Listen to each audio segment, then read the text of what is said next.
Kesannya sangat semangat dan sangat terinspirasi sekali karena arahan Pak Presiden memang kita harus teamwork, dan saya rasa kita berolahraga bersama dan bertingkah bersama ini adalah suatu yang sangat efektif untuk kita bisa memulai teamwork, termasuk secara literally kita baris bersama harus berirama, dan itu pasti saya rasa akan ada manfaatnya untuk ke depan bahwa kita harus berirama. Itu kesan jam bangun paginya itu agak repot saya. Biasanya kan kita tidurnya jam 2. Bangun jam 5 subuh, habis itu tidur lagi kan. Nanti bangun jam 7. Nah ini enggak ini. Kita tidurnya jam 2, jam 4 udah bunyi. Tapi itu bagus bahwa hidup itu disiplin. Tanggung jawab negara itu mau 2 jam, mau 1 jam tidur, begitu panggilan tugas harus siap. Teman-teman semuanya, setidaknya ada 3 informasi yang hari ini sedang heboh di dunia persilatan media sosial. Pertama, kekalahan Real Madrid ya tadi malam di laga El Clasico La Liga 2024 ini. Kekalahan 4-0 tentu hal ini memukul teman-teman yang fan berat Real Madrid ya. Kalah atas Barcelona. Kemudian yang tak kalah penting adalah soal kekaguman Wamen, wakil menteri dari Stella, yang orangnya tuh dosen banget gitu.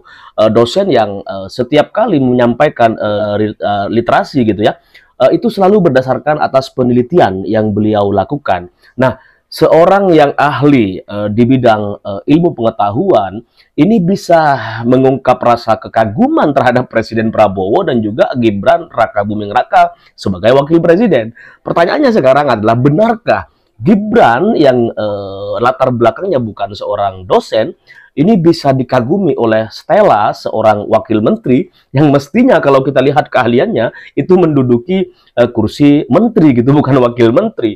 Juga ada Bahlil Lahadalia yang juga sudah tersorot kamera kemarin ketika salaman dengan Prabowo biasa-biasa saja, tetapi ketika bersalaman dengan Gibran Rakabuming Raka ini seperti mau mencium tangannya Gibran Rakabuming Raka. Apa spesialisasi Gibran Rakabuming Raka hingga seorang menteri Bahlil Lahadalia kemudian wakil menteri Stella gitu mengungkapkan rasa kagum dengan sangat nyata di depan kita? Oke, kita simak paparan berikut ini teman-teman semuanya. Yang bisa dibilang military, atau ada juga teman-teman yang bilang ini mirip dengan pelatihan kaderisasi di organisasi Ansor, Banser ya. Jadi kalau Ansor nih seperti ini memang ini fakta. Jadi Ansor menerapkan latihan military juga gitu, military. Jadi tentara kita seperti inilah mungkin. Dan untuk kabinet Merah Putih ini juga ada momen di mana Sesnek ya, sekretaris kabinet Merah Putih tadi kita lihat, dan juga ini para kabinet Merah Putih, menteri-menteri Presiden Prabowo Subianto yang terus menjalankan pelatihan military ya, hingga hari ini, hingga nanti berakhir dan akan ditutup dengan orasi kepresidenan oleh Presiden Prabowo Subianto. Ini dimana momen di malam hari setelah dinner ini oke gas banget ya. Melaksanakan sebuah kegiatan yang happy setelah mereka seharian di apa namanya, diolah di kawah Chandra di muka dan kemudian di malam hari bergabung pasukan TNI kita, Akmil ya, di Akademi Militer. Kemudian juga ada Raffi Ahmad muncul, ini juga Bahlil Lahadalia dan para kabinet Merah Putih lainnya yang sudah sejak pagi mereka dikuras tenaga dan pikirannya untuk belajar disiplin dalam bernegara, dalam memimpin apa namanya, kementerian-kementerian di bawah naungan leadership mereka ke depan. 5 tahun akan menjadi satu fase di mana Presiden Prabowo punya visi dan misi untuk menentaskan kemiskinan. Tidak ada lagi masyarakat yang lapar di Republik Indonesia ini, dan warganya harus bahagia.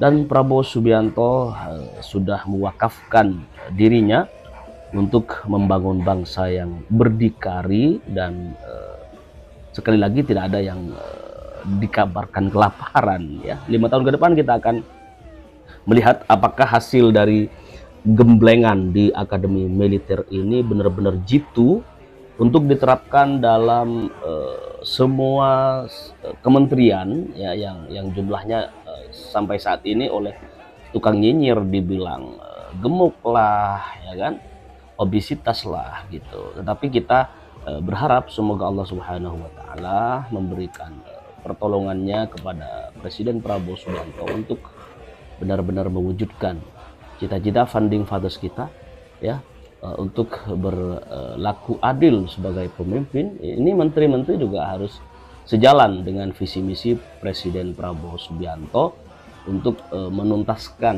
kemiskinan yang sejak merdeka hingga hari ini negara Indonesia yang gemah ripah loh jenawi gitu kan, yang kaya raya alam dan SDM-nya gitu, tetapi hingga hari ini masih berada di garis kemiskinan yang parah di berbagai penjuru ya. Di tempat-tempat terpencil masih banyak sekali anak-anak yang tidak punya seragam untuk sekolah. Makan paginya harus menunggu sore gitu kan. Dan bahkan tidak sedikit dari masyarakat Indonesia yang untuk makanan besok harus nyari besok. Untuk makan hari ini juga kudu nyari hari ini. Nah, ini tantangan berat bagi para menteri-menteri yang lagi asik dengan oke gas ini gitu. Untuk benar-benar mewujudkan secara disiplin militeri gitu kan berbagai program yang sudah dan akan dicanangkan oleh Presiden Prabowo Subianto dan Gibran Raka Buming Raka. Nah teman-teman semuanya, nanti kita akan lihat bagaimana Bung Rocky Gerung itu juga satu pendapat dengan Presiden Prabowo Subianto bahwa dan juga memberi penilaian bahwa hari ini kebijakan ya, di awal setelah dilantik Presiden Prabowo Subianto ini sangat berbeda dari kebijakan Presiden Jokowi sebelumnya. Dan Rocky Gerung rupanya punya satu itikat dan keyakinan bahwa Prabowo Subianto akan lebih mampu bersama Gibran Raka Buming Raka untuk memberikan jaminan terbaik untuk seluruh bangsa dan warga Indonesia tercinta. Nah, kita sambil lalu melihat ini momen di mana Gibran Raka Buming Raka ya bersama Kabinet Merah Putih Garuda Indonesia melangsungkan acara demi acara ya, sesuai dengan schedule yang sudah ditentukan di Akmil. Dan kita juga setelah ini akan melihat bagaimana sih Bung Rocky Gerung menyampaikan pendapat yang brilian terhadap program-program seperti misalnya program yang kita. Nah ini kita simak dulu Presiden Prabowo Subianto ya. Saya tidak rela negara saya jelek. Saya tidak rela rakyat saya diperlakukan tidak baik. Makan bergizi gratis. Rakyat kita makan cukup. Jadi kalau ada yang tidak mendukung, nggak perlu dekat-dekat saya lah. Pemberantasan korupsi ini ke depan. Pengawasan yang ketat dan tekad untuk menegakkan hukum. Lagu atau pepatah yang paling tepat. Lagu apa tuh? One Moment in Time ya. Kalau nggak salah apa? Berilah saya satu kesempatan. Nyanyi dikit dong Pak, saya nggak tahu yang versi. Berilah satu kesempatan.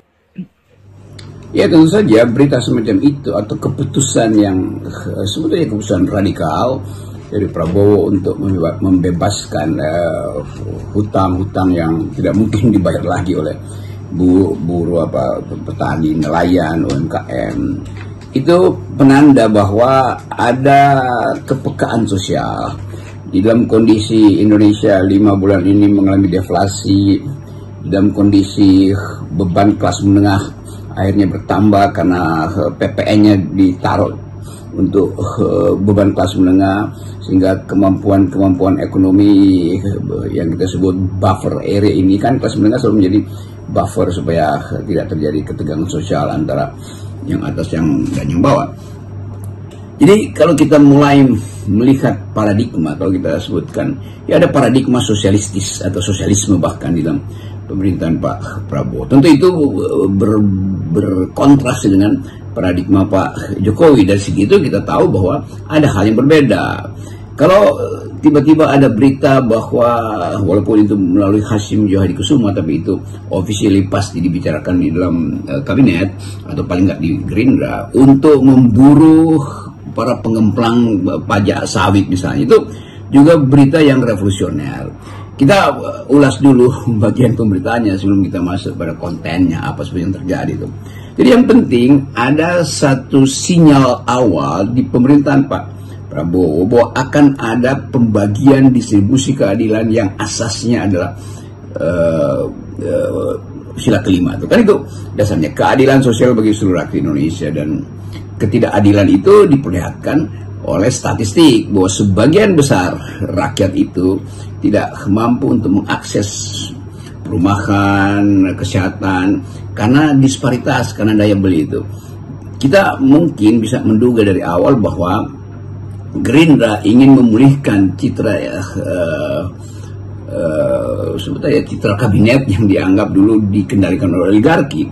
Jadi kalau kita katakan ini adalah kabinet yang anti oligarki, oke, itu secara retorik begitu. Tetapi orang juga melihat bahwa di dalam